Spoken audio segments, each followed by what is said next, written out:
What's going on, everybody? Welcome to another show from Boys to Men. I'm your host, Terry, Mr. King, and I got the truth in the building today, man. This girl, she does a little bit of everything. She's a fitness guru. She's a musical guru. She's a life guru. She's a editing guru. Damn, she just a guru all around. Great person to be around. Great person to learn from. And I'm glad I got her on here finally. Yeah, it's been hard trying to, I know you're schedule it. Yeah, schedule a little hell. we're here. Yeah, That's all but that I'm matters. gonna allow her to introduce herself because look, she actually don't need no introduction. You're basically from Pensacola, but I'm gonna let her introduce herself. My name is Faithe with an E. That's Faithe. I'm an artist, a producer, singer, songwriter, musician, photographer, videographer, sports performance coach, personal training. That's my list right there. I told y'all she does a little bit of everything. Yeah. She's a guru, Educated, degreed. a guru. I had to put it roo, add extra roo to the. Oh yeah, but Faith, give them a little bit about your backstory, man, because Well, I was born and raised here in Pensacola, Florida. Been spending all 23 of my years here. Went to Brown Bars Middle School, West Florida High School, and then I came on to UWF for college. Played basketball all 4 years here. Kind of got involved on campus by doing my music, and I became a Zeta, part of a Zeta Phi Beta Sorority Incorporated. Yes. What else? I picked up photography in college too, because I couldn't work at first. I was working my first 2 years, my freshman, sophomore year, and playing basketball in school. But once my studies picked up, I had to do my clinical hours and stuff, so I didn't have time to work. So I bought a camera, just started snapping around campus for free, and then that started to pick up and take off. So that became a little thing for me. That's how I got into photography. Then it, went on to videography. Once I graduated, I was a double major. I got a degree in exercise science and athletic training. And once I graduated, I started training, working with athletes, and then personal training. So working with the general population, just trying to increase awareness about fitness and your health and helping people get in shape and whatnot. So. And I'm currently pursuing my master's in exercise science right now. Yeah. Hey, she doing hey. Yeah, so that's what I have going on as far as like my background. See, I told y'all she does a little bit of everything, and she's still pursuing more things. On top of that, and if y'all don't know, this is the person that actually in the intro, that's her. For season 1, 2, and actually every intro you probably hear on the thing, that's her. So go give her some downloads. Go look at her stuff on YouTube, Instagram. I know not Instagram, Instagram too, but iTunes and Spotify, wherever her stuff at, find it. Yeah. Just find it. Check me out. Check her out. Hey, yeah. She the shit. Just let you know. Hey, I know y'all vibing with the music. All right, so let's get into this. Because I think the biggest thing is your music. Mm-hmm. Well, what I think it reaches so many different people, different cultures, different everywhere else is the music, because it's such an impactful thing. Mm-hmm. So how did that all start anyway? Well, I look at music as a big part of my life. I grew up in the church. My mom and my dad both are musicians. They were ministers of music at my church, so they led the music ministry and stuff like that. They both play keyboard. They both sing. And I was always at a choir rehearsal on a Friday night growing up. In church all day from 8 o'clock to like 2 p.m. On Sundays. So that was the majority of my elementary and my middle school life. But yeah, I grew up in the church. I started playing piano when I was in like kindergarten at Pensacola Christian Academy.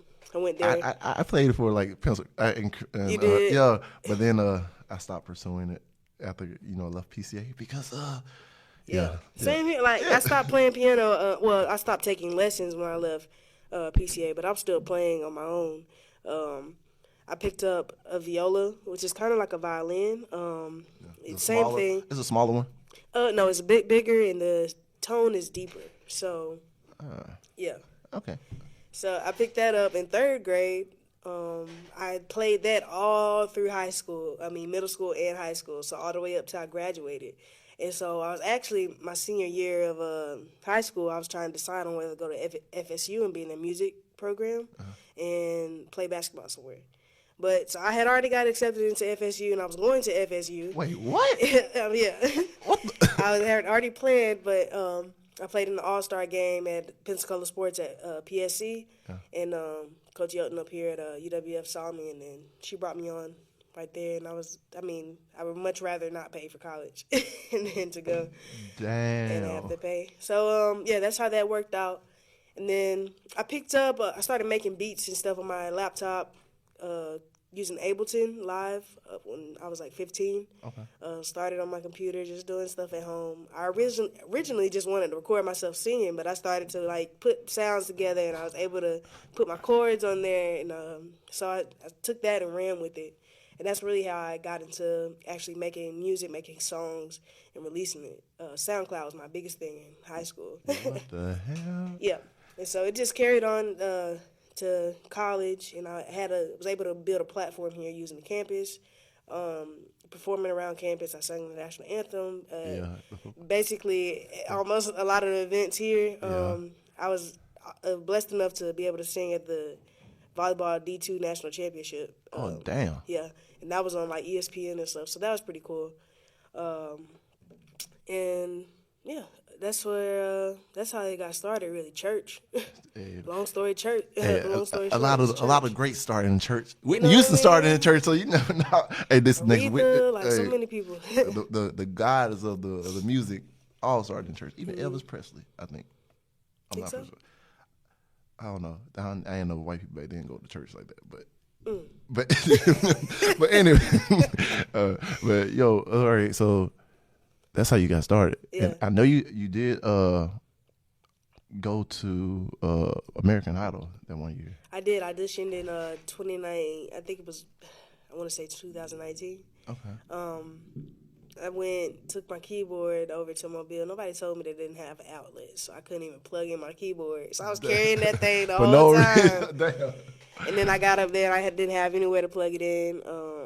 I auditioned, and I literally remember, like, they do it, like, 7 at a time. Come to a section, and y'all each sing a song. Y'all line up and sing a song.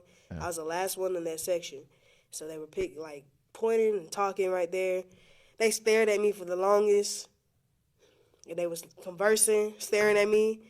And then they wrote and they said, "You guys, I'm sorry, nobody has advanced," or something like that. And so that kind of like broke my heart. But right when I look back on it, it's not really a big deal. But then I was like, "Oh my God!" I'm like, "No, my chance." It's the moment that people be waiting for. Yeah, you feel me? Yeah, but yeah, it is what it is. That's their loss.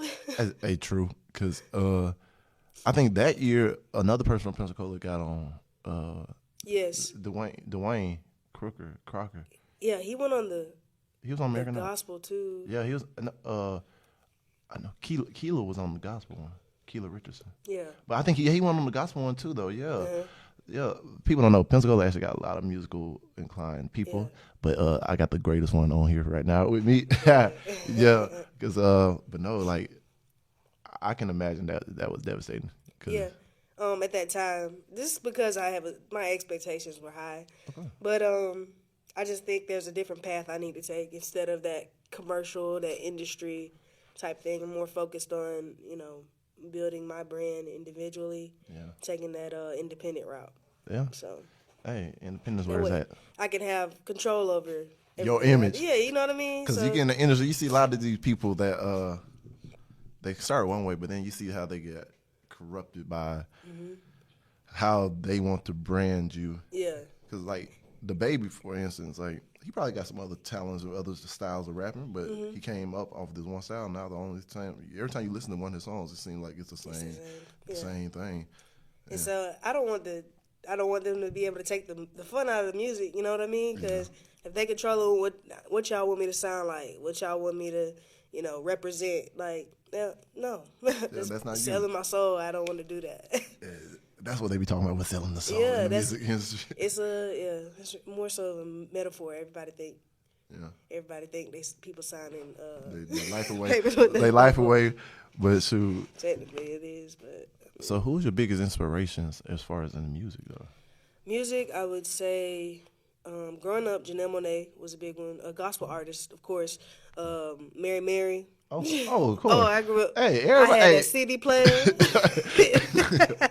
Hey, they don't know. They don't know about that days. They don't know about that. What I had, I think my sister had a purple one. I had a silver one. Mm-hmm. Think about it. It's kind of heavy to carry. You got to carry that shit in your hand and you run. But I was doing it happily, listening. I want to go to heaven. Hey, people don't. Hey, those are jams. But yeah, Mary Mary. I have some classical music influence. I grew up playing that viola. Janelle Monáe is one of my artistic influences because she's her own person. And like I was talking about, she took that independent route. Instead of, trying to be what the labels wanted her to be, she kept doing her thing and she let them come to her. Yeah. Same thing with Russ. I discovered Russ on SoundCloud, way back when. And just to see his come up in the industry and how he did it himself, the independent route, he let them come to him. So, big Drake fan. The GOAT. No, for real. Like when Drake first came out, I promise you, I was the biggest fan of his. I used to walk around the hallways. Everybody used to get tired of me. I'm singing some Drake. I'm talking about Drake. No, but Drake. Kanye as far as producing, like his ear, he's a genius as far as music goes. All his old stuff, my brothers put me on that stuff, but those are some of the main ones right there for sure. Cause I remember Drake when he first came out. I was in like high school, I think, or middle school. Mm-hmm. I know it was middle school for me. Okay, so if it's middle school, that means it was like I think a freshman year of high school. Yeah. When Drake really came out, I was like, man, I knew him from, the Grassy and shit. When he got shot and got put in the wheelchair. And I was like, yeah. I said, well, he was rapping on there a little bit. I was like, oh, that's just scripted shit. Yeah. Nah, but he was really doing that. And then when he started with Cash Money, I think, what was that? Ooh, baby. He was on that one. I love your Tootsie. Yeah, Bear Rock. Yeah. I was like, that's that nigga from the Grassy. Yeah. I was like, well, shoot, he made it. He legit. And like that's it. Yeah. That's somebody else who was doing his thing and just let him let it happen. Yeah. Because him and now Kanye, my friend, my best friend at the time, Nicholas Williams, he put me on the Kanye. He was like, he's still the biggest Kanye fan to this day. Mm-hmm. I'm like, okay, he's a Yeezus disciple. Yeah. He followed in the Yeezus way. Mm-hmm. But it was 808 Heartbreak. That album. Yes, that's one of my favorites. Yes. And what song was that? I can't remember the song, but I remember it was such a techno beat. Like it sounded like robotic. RoboCop, probably. Yes. Oh my God. I was like, okay, hold up now. Yeah. I know exactly what song you're talking about. Yeah. When I say that man was in his bag on that one, and honestly, and this is kind of off topic, but I think he paved the way for everybody who using that auto-tune, that R&B type hip-hop thing. Yeah. He was like one of the first to do it. Yes. And then I think he brought it out and allowed T-Pain to really help.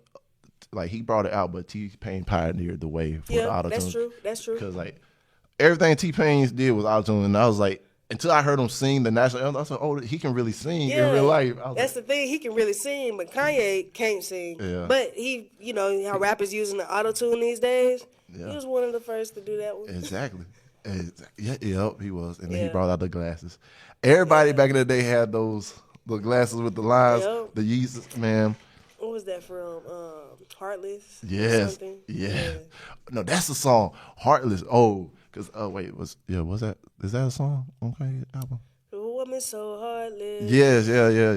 Man, oh my God, yeah. Could you be so heartless? Yeah. And when he graduated, then I was like, why you had to graduate, yay? But no, I understand, like, music is always, you got to always keep growing and developing. Mm-hmm. So when you see, all right, I love your stuff, like, to be honest, like, bro, I be listening to it, be jamming out, I drive, and then I'll be vibing. And sometimes before I come on here and get the mood right. For sure. But, all right, what do you see, what's your vision for your music? I know you said independent route, but everybody got a vision where they want to reach and be. So what's your vision? Um, of course, I would like to be streaming on, like, I'm streaming internationally now, but the numbers are not what I want. Wanted to, And yeah. it's not necessarily about the numbers either. I just want to be able to reach Yeah. a lot of people. You know what I mean? Yes. I feel like my music has a message. It's dear to me, Oh, yeah. and I take time to release it. I just want people to hear it because I feel like I can make some type of difference, or it can influence or help somebody some type of way. I just want to be on a bigger platform. I want to go on tour. Yeah. That's my first big goal that I'm working on. I want to be able to go on a tour. I eventually want to have my own label, later, in my career after I get started and make my mark in the industry. I eventually want to build some type of platform to help other artists, give them a way into it as well. Once I build my connects and all that stuff. Yeah, that's really the big thing. I want to have my own studio, gym, and photography studio all in one. I feel it. All right, so if you can do a collab with any artist of any time frame, any time period, dead or alive, who would it be, and why? I'm gonna say Prince. You ain't even gotta say why. Because you said any time period. So if somebody was alive, I don't know who I would choose, but Prince for sure, because genius and musician. Yeah. And I think it'll be easier to see where he coming from and just to be in the same space as him, see how his mind works. I just know we'll come up with something crazy. I know, see how he dissect everything. Because every artist dissects things completely different. Yeah, for sure. It's just like barbershops. Shout out to my barber because he's kind of mad because I went to a different barber. No, you didn't. But no, he wasn't done. I cheated a little bit. Oh my God. But when I got to hurry up and get done to get some stuff. Shame on you. I know. Hey, no. And the thing about it, everybody in that barbershop had cut my hair sometime before. So I feel like I'm not really cheating. But if you're not there when I need to get my hair was cut. it an emergency? Yeah, You needed it? I had to get in right then and there so I can get out to go to my next appointment. Okay. So, but yeah, I cheat on my barbers a lot, all of them. Oh, because they all know, like, hey, there's a rotation. It's a rotation. It's a rotation. Oh my God. So when I get tired, when I can't come in when I need to come in, and you can't come cut me, I go to the next barber. Not you a player as far as the barbershops go. But they all cut me. They cut me clean. They know how to cut me. So as long as the cut is clean, I'm good. It don't even matter about all the other stuff. Exactly. This is about my haircut. I'm just trying to hurt and look good, so I can get on camera. Relationship don't matter. I love all of them. Yeah, I might have to start giving them all Christmas cards. I just let them know that you appreciate them. I appreciate y'all. They just need to know that. Yeah. You should probably do that. I might need to do that sooner than later. The next thing they're going to, I'm like, Well, all right. Yeah, he really ain't going to come back no more. I think they really will do that for me. All right, so I know you are big into fitness. Did that come from basketball first or just in general, just like? Let's just say I'm motivated. My first motivation to get in shape was I grew up and I was overweight. I was chubby. Wait, what? Yeah. When I was younger, chubby, man. You was a little fat baby? Fat. I had all types of nicknames. And you know Butterball, was Butterball one of them? Huh? Was Butterball one of them? No, I had Bone Crusher as one of them. God damn, you was that? I wasn't even that fat, you know what I mean? That's dramatic and shit. They bullying over You here. feel me? Like, oh, shoot. but that was only one person, but it still stick with me. Hey, he's like, look at me. Tell him, look at you now. Oh, no, dead serious. Can't nobody tell me nothing right now, and I'm not even where I want to be or where I know I can be. But really, just my major was exercise science and athletic training. I learned about how important your health is really and how much control you actually have over your life and your body and how it responds to different things. So my goal now that I graduated, I just wanted to show that awareness to people who don't have that type of knowledge because people don't, although it's known what you eat really influences your body and stuff, people don't believe that. Yeah. So I'm just trying to show them like, look, this is a better way to live. You know, this is your body. Take care of it, right? We Yes. take care of our cars, take care of our houses. But you don't take care of yourself, and this is the only one you got. Our hair will be looking nice, but our, Hey. arteries are clogged. You know what Hey, my grandma, she's that person that I can eat what I want. I'm like, all right, you keep eating what you want. That's shortening the time. I put on a lot of these different cleanses I find Yeah. and everything. I said, well, dang, see, you gonna do this? I'm gonna do this. Yeah. You're on this cleanse right now. Like the last one we did was like 2 months ago, and it was like a month-long cleanse that she had to do to unclog her arteries. Okay. And look, she was supposed to go into she had to go to the heart doctor because they said she probably had a clogged artery and everything. By the time they got in, they said, "Oh, nothing's clogged." I was like, "Ha, Wow. that shit working." So I was like, "Well," I said, "Now imagine you actually start working out and doing your shit." She was like, "You know what? I'm actually gonna get." She actually doing her little shit right now. I'm Yeah. proud of her, but she ain't doing this. What And she's especially in the black community, like we don't take our health serious. We feel like you said, we can Yeah. eat whatever, we can do whatever. We don't have to exercise. Yeah. We still looking kind of good or whatever. We're comfortable where we at. But we can increase our lifespan if we just take care of and feed our body with the nutritious right stuff things. and work out. Yeah, so similar to you, I was able to help my mom with some stuff, help her, get right, show her some exercises. She was dealing with carpal tunnel and stuff. Like I was able to, And she plays keys too, so as a musician, that's kind of, But your bread and butter. literally. So just being able to apply what I've learned and still learning to help people. That's really my goal for fitness, and trying to make sure myself is healthy. Oh, yeah, because I believe because I feel it now. Like when I eat certain things, my whole body feels a certain type of way, and it actually plays a big part of like my mental health and stuff too. Because like when I eat healthy and everything else, I think a certain type of way. I don't feel sluggish. I'm like, oh man, just fuck this shit. Let's just go home, go take a nap.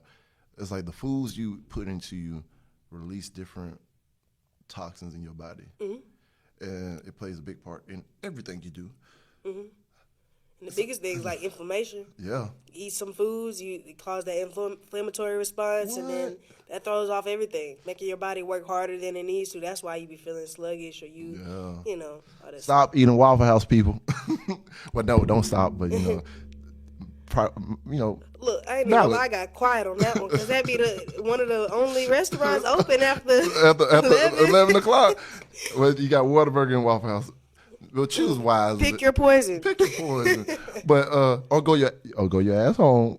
True. And cook your meal. Get some out the fridge. That was a message for me. Yes. Hey, there you go. Because no, I'm just as guilty. Yeah. You know what I mean? Because you go on your times, you doing your thing, your shit stuff. Yeah. And then you can say shit. I cuss on here. I done said damn about 5 times already this episode. And then you just had those moments, you fall off. But the key is you gonna fall off. You just gotta make sure you don't go too deep into the hole. Oh yeah. You just gotta get back on track. Of course. It happens when human. Yeah. I fell down the rabbit hole a lot. You feel me? Yeah. It's bound to happen. I'm learning. Yeah, but I'm the only part I'm upset about when I fall down the rabbit hole. I don't gain no fucking weight. Really? Yeah, my metabolism is super fucking fast. Fucking. Or you be eating the right stuff?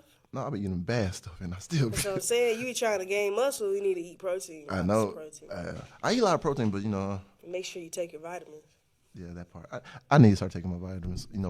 That stuff helps your body digest and absorb the correct, Yeah, I'm about to say I might go back and get my Flintstone vitamins from when I was I still be taking women's little gummies.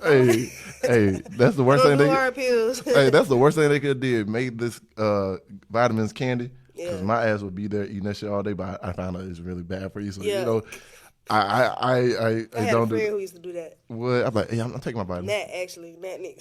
She used to come over. She used to always get her my vitamins, like that candy. It's so funny. This was my like God. early when she first went to college. This is funny. At least she took her vitamins. Yeah, my vitamins. Or your vitamins. Hey, skin was looking good, I bet. Hey, Probably. Hey, that's how it goes. But all right, so you got a slogan. It's called there's a slogan that other people use too, but you actually adapted to like literally everything you do. Literally everything. Everything you do. Oh yeah, this. Trust the Yes, process. yes. Yeah, it's on her shirt. Yeah, y'all see. Okay, bet. It's everywhere. It's everywhere. So, where does that come from? So when I was playing basketball, had this coach, Coach Ivy. She's not coaching here anymore. She's a head coach somewhere else. But she was an assistant coach, and I wasn't getting much playing time. But she'll always tell me. She was so encouraging to me, and I missed her so much after my freshman year. She was so encouraging to me. She would always tell me, trust the process.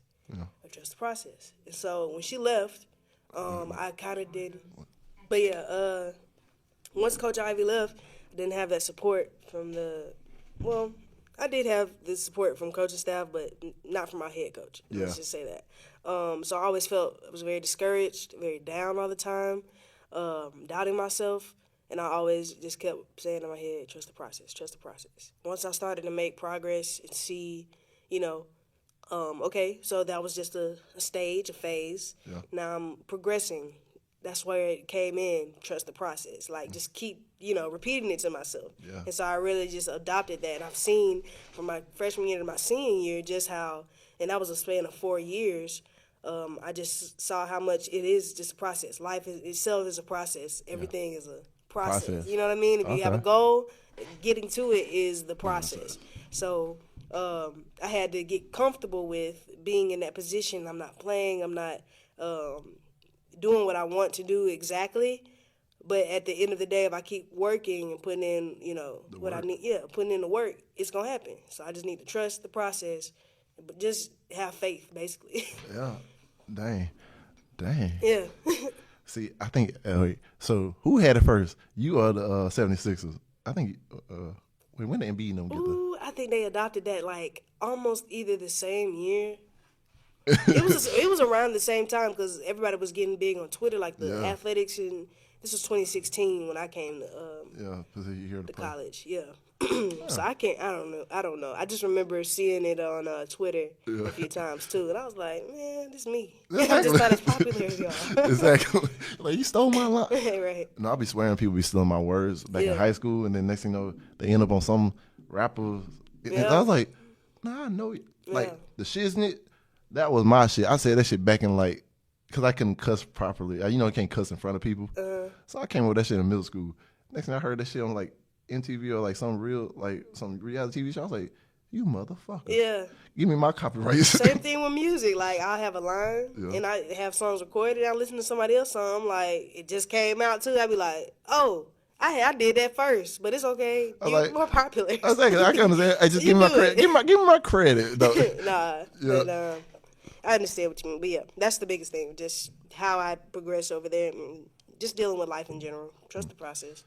So what's the process you had to trust with the music? I'm still in this process because, everybody wants to be we have our big goals. Yeah. But we have the little things and the lessons that we have to learn as we get to that bigger goal so we can be ready for it. So in this process now, I didn't make it to American Idol. Yeah. That's for a reason. Okay, I didn't need to go that route. Okay, I just got to believe that there's something better coming. If I, say, dang, that was my one shot and I'm stuck on that, I'm not going to be able to focus on what's coming next.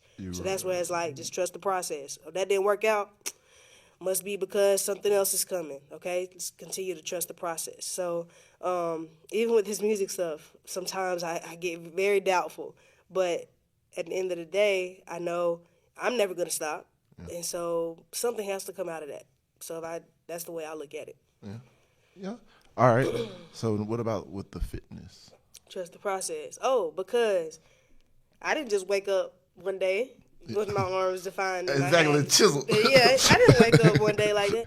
No, I had to, like you said, we have our times, we're on our stuff, on our shit, working out, eating good, and we fall in the rabbit hole. Yeah. Okay, so if I fall in the rabbit hole and I'm like, fuck it, well, I done already messed up. Ain't no need for me to try to do it again. No, just be like, okay, this is part of it. Yeah. I've learned this is why I did this. This is why, Yeah. So I got to get back on it. Start eating right.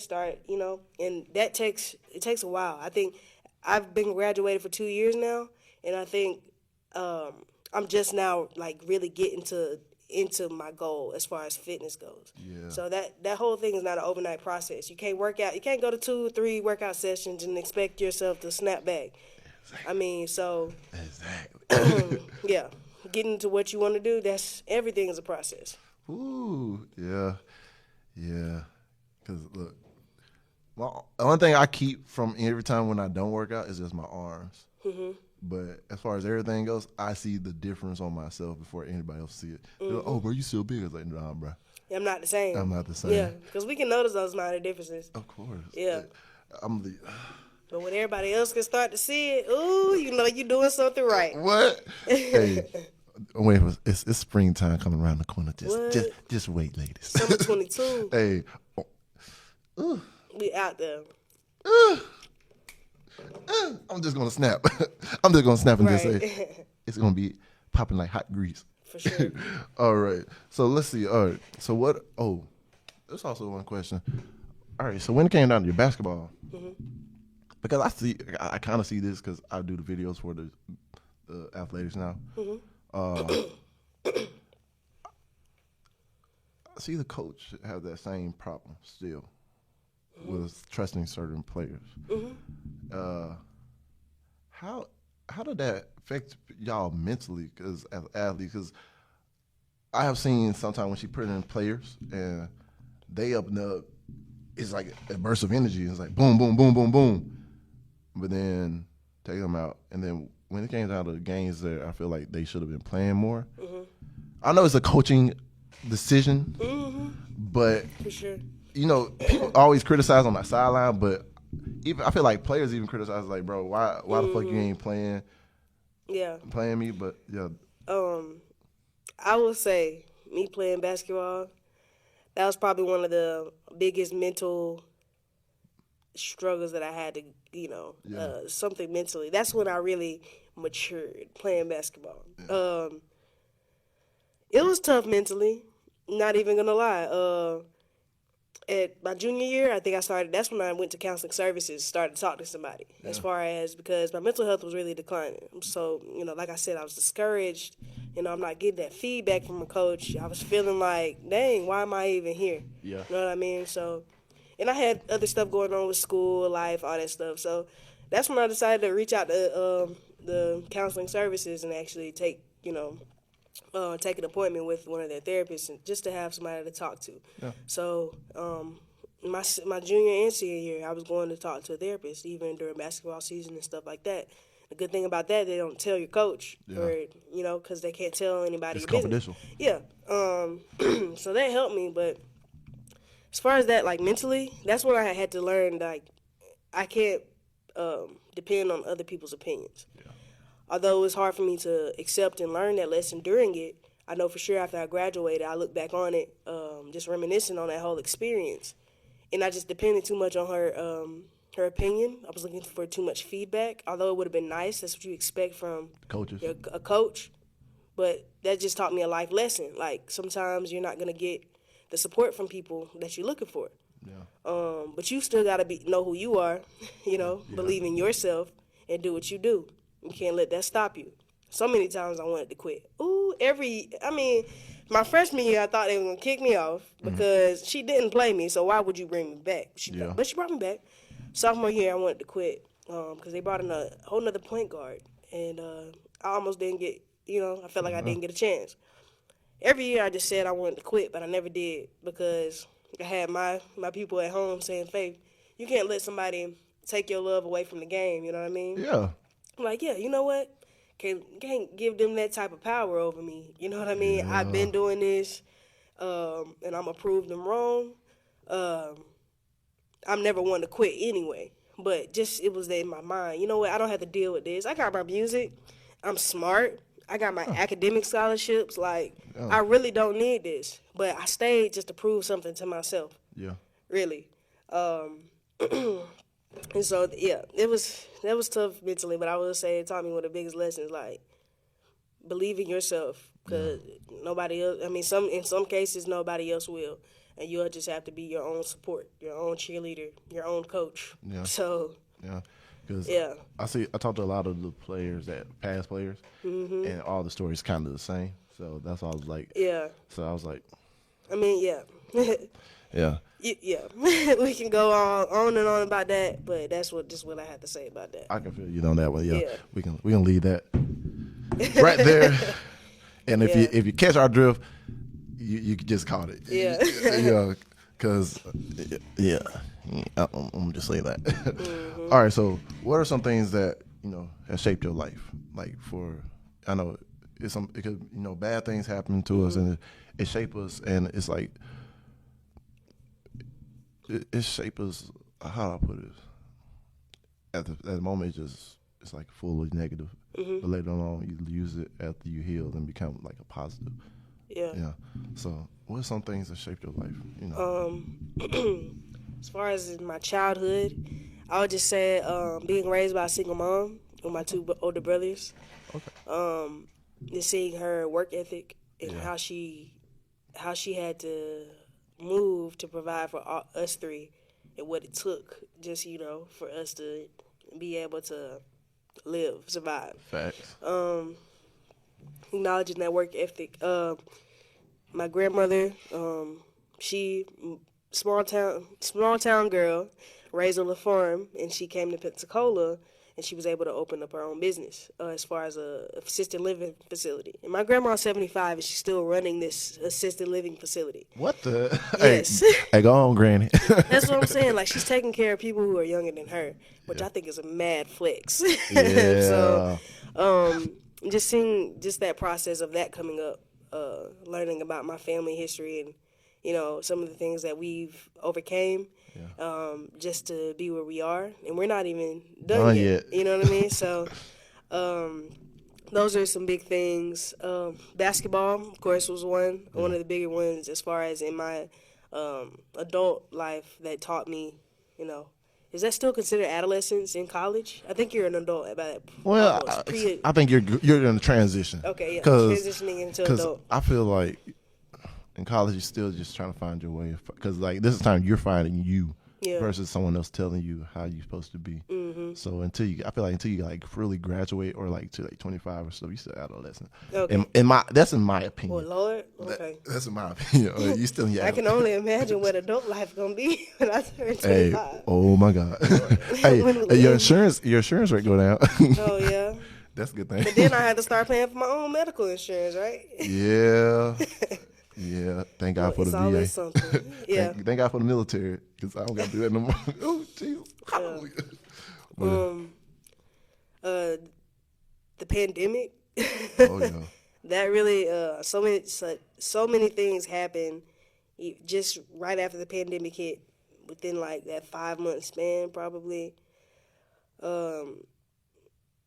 I was dealing with mental health, everything that I knew. I hadn't graduated yet, but I was graduating that semester. I think everything shut down in March of 2020. Yeah. And we just had finished basketball, but literally they shut down everything on campus, and it was almost like my whole life was gone. Because, like everything that I did was centered on this campus. So at this time, so I depended so much on my social life, all this stuff, on UWF, and it shut down out of nowhere.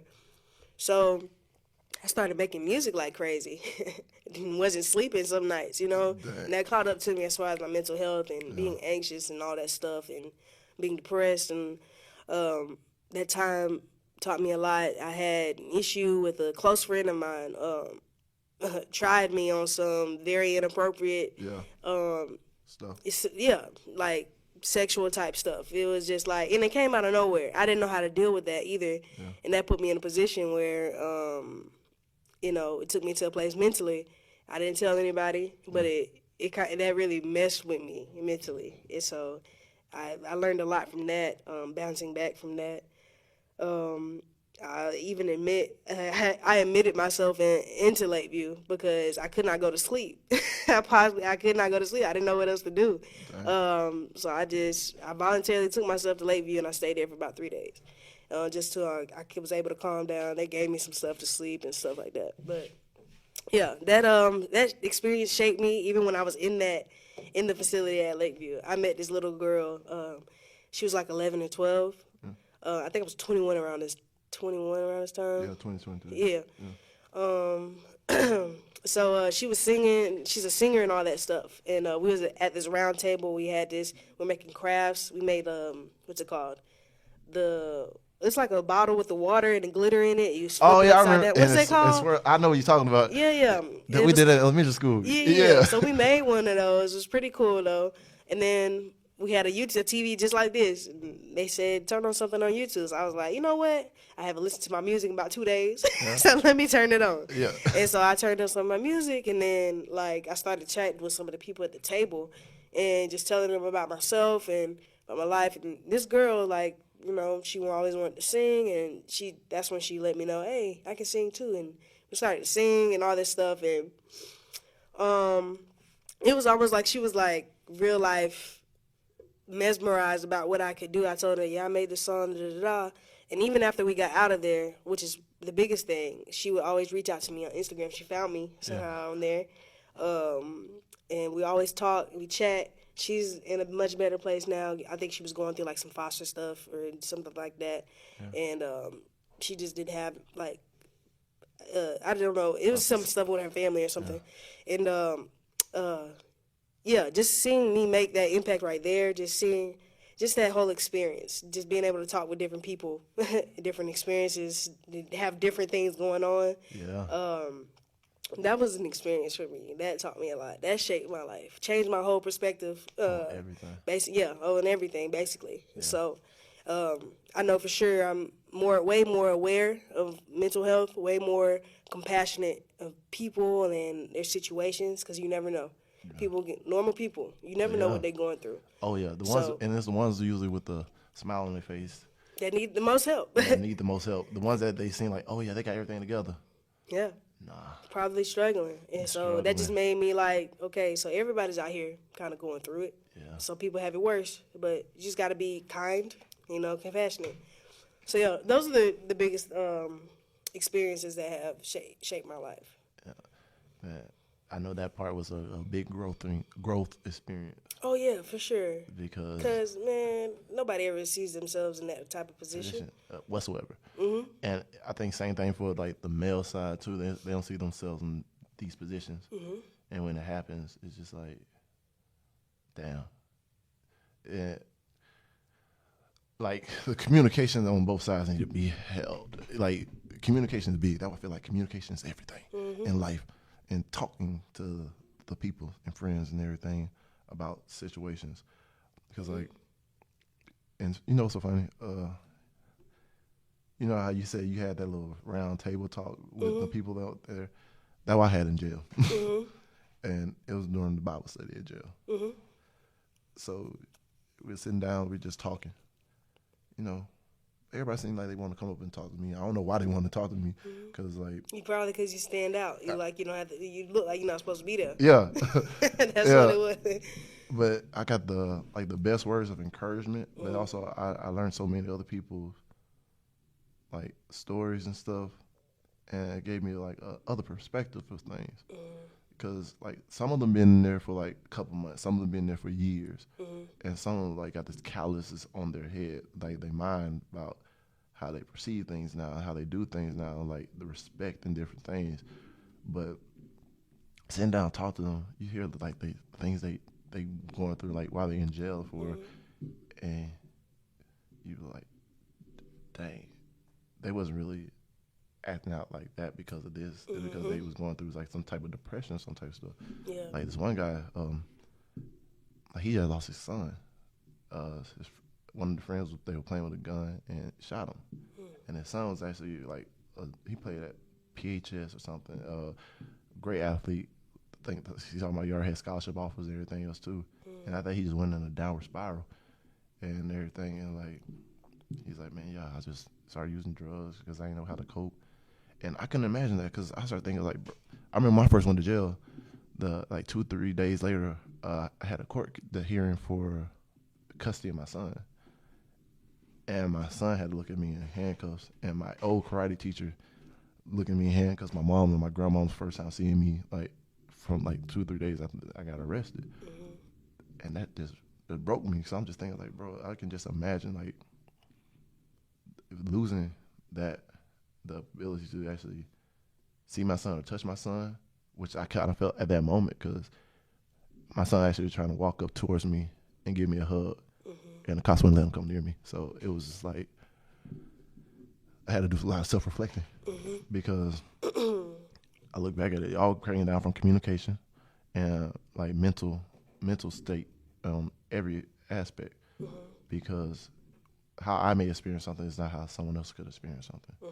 So after learning that, I was like, man, how I may perceive things is not the same way. So let me go figure out like what's going on with me so I can come to a better perspective so I won't be in this position no more. Because it ain't just that position didn't just hurt me, it hurt everybody around you. And you don't see that at first, but that's why I say your choices you make in life is really it's not just your choice. It's a choice that's going to affect everybody else, like friendships, it affects relationships, family, and everything else too, and like the way people look at you now. So like I had to do a lot of soul searching and everything. Sometimes, as unfortunate as it seems, that's the position that God puts us in because He is trying to tell us something. Yeah, he had and it was a humbling experience. Yeah, because for sure. Cause I'm gonna tell, I ain't telling nobody else this, cause I found out like a couple of weeks, a month ago. Cause like this is one girl that I had hooked up with like when I first came back from military. Like we hooked up, blah blah. I see her at the party still. She still dance. We still talking and everything else too. But you know, you always after you get like more mature and wise, you start seeing like something ain't right. So I talked to her and everything else too. Like what time we hooked up and everything. She was like, "Nah, I don't think it's consensual." I was like, "What you mean?" She was like, "See, before you got there, I was drinking and everything, and I wasn't in my right state of mind." I was like, "I didn't know that." I popped up next, like afterwards, we played the Wii and everything. You said you want to watch a movie, blah blah blah. We hooked up and found out she left school for that, and that made me feel like shit. I was like, "Dang," me thinking like, "Bro, this is just we hooking up and everything else," too, not knowing that she was already under the influence of stuff. And turn around now, I feel like she just stopped going to school. I affected her life in a way that shouldn't have been affected. And I was like, I felt like shit. I had straight right there and apologized and like really, it was like the most.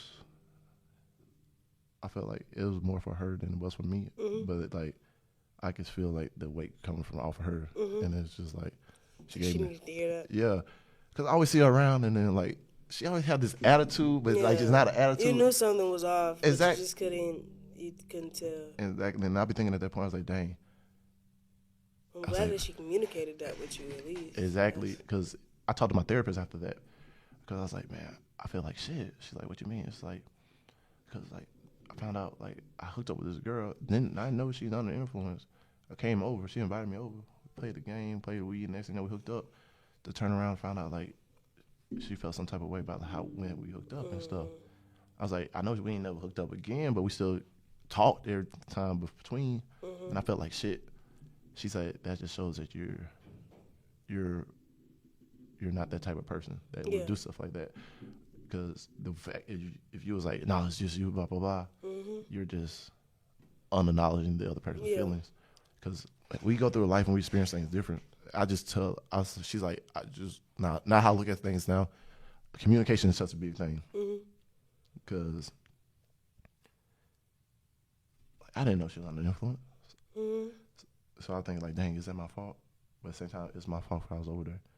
And not actually communicating with her. I'm still figuring like, boom. So I feel like we need to learn more. That's something that I feel like need to be taught more. Not just in like personal, like schools and stuff. Like parents need to talk about that, communicating on both sides. And I feel like that's a big thing, and especially in college. Yeah. Seeing, everybody's, they have their own freedom now. Yeah. You know what I mean? So they. And it's a lot of drunk hookups.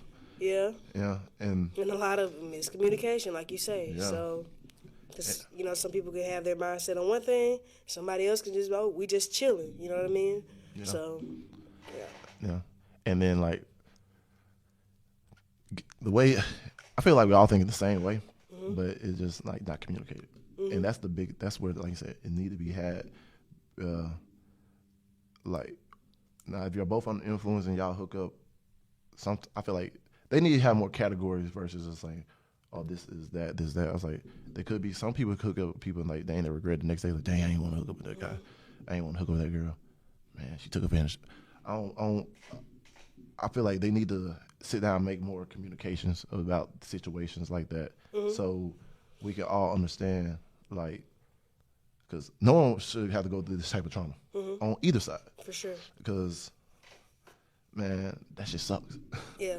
And it lives with you in your head because you're like, dang, I done it. But if you use it in the right way, it grows you as a person, which actually allows you to not just heal yourself, but affect the way other people look at things from now on and help them communicate what needs to be communicated with. For sure. I know in my situation specifically, it just taught me I need to reinforce my boundaries more assertively. You know what I mean?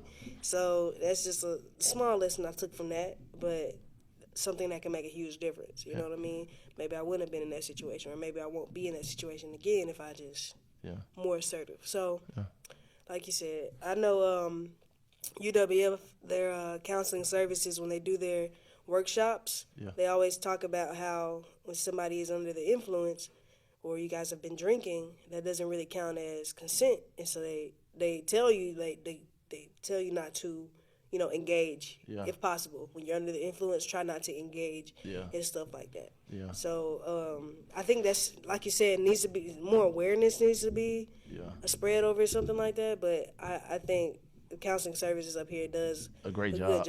Of trying to spread that awareness about all types of things that, drugs and alcohol and sexual assaults and mental health, all that stuff. Oh, yeah.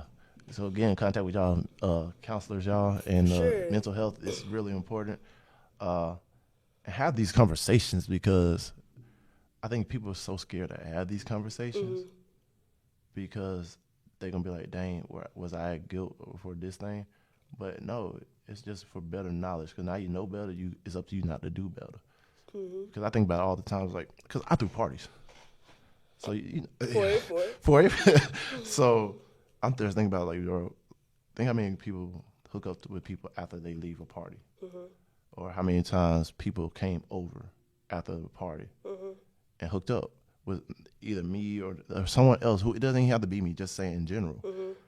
I'm like, dang. It's like so many situational, because like they may regret it next day, and like, bro, if they was drinking at the party, they under the influence. So like I feel like this whole culture what we got now is like a hookup culture after you leave the club and everything, and you're not in your right mind. Some people be like, yeah, I know what I wanted from, now that's cool, yeah, whatever, but like you gotta start paying attention and be aware of these different things now, because man, mental health is important. And I feel like now in these different days and ages, we're coming to a point where now it's being more addressed. So, yeah. But for closing remarks, what do you want to leave these people with? I don't really have much to say, but thanks for having me, and continue to trust the process and everything that you do. Everything that, everybody who's watching, whatever you have going on, if you're working towards something and it's not going your way right now, just remember why you're doing it and trust the process. You're going to fail more than you are going to succeed. That's just part of it. So just trust the process, and be on the lookout for my A6 music video. That's coming out soon. I'm still waiting on seeing a piece of it, but I'm being patient, trusting the process. Yes. And, new music coming soon. Just getting my life together real quick. Yes, sir. So, thanks for having me. Oh, thank you. I want to actually thank you again for coming on, just to share with your story and everything and your process. Yes. That you're trusting and everything. And I just want to thank you for just for everything, your music and all, because look, if it wasn't for your music, I would not have no intro. Well, I'm honored that you're using it for your intro. What? Yeah. Oh, yeah, because look, y'all understand, like, when I hear your music, I get my, like, I flashback over my life. So if music can make me flashback over my life, that means some good damn music. Yeah. Hey, okay. not a lot of music can make people flashback. So y'all check her out. Go check her out, especially if you're in local surrounding areas. Especially, hey, I'm gonna tell y'all the song right now, 850, man. It represents all of us. Yeah. Yeah. Homegrown. Homegrown, baby. Homegrown. But all right, for my closing remarks, I want to say, communicate, y'all. trust the process, and have these conversations that are hard to have because it's better for both parties to mature in both ways. Yeah. It brings more awareness. More awareness. Let's start being more aware, y'all. And like I always say, dream big dreams because small dreams have a little magic.